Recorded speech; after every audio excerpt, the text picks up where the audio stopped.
Does your dog visit kennels, dog parks, or daycare? If so, they could be at risk for kennel cough.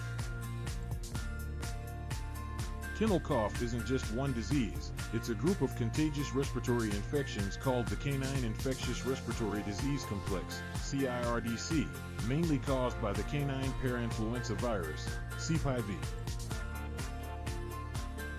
CPIV spreads easily by coughing, sneezing, or direct contact.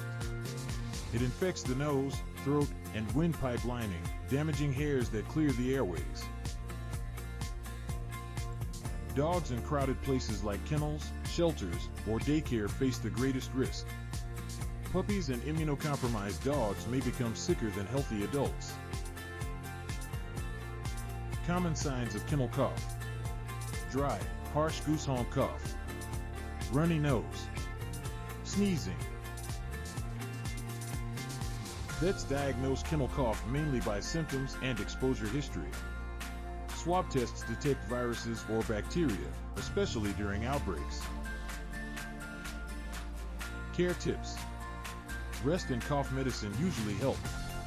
Antibiotics if bacterial infection suspected. Keep coughing dogs away from others to prevent spread. Vaccination is the best protection. Vaccines target CPIV and Bordetella. Puppies start at 6 to 8 weeks with boosters. Adult dogs in group settings need regular boosters. Good hygiene, fresh air, and reducing stress in kennels help prevent outbreaks and keep dogs healthy.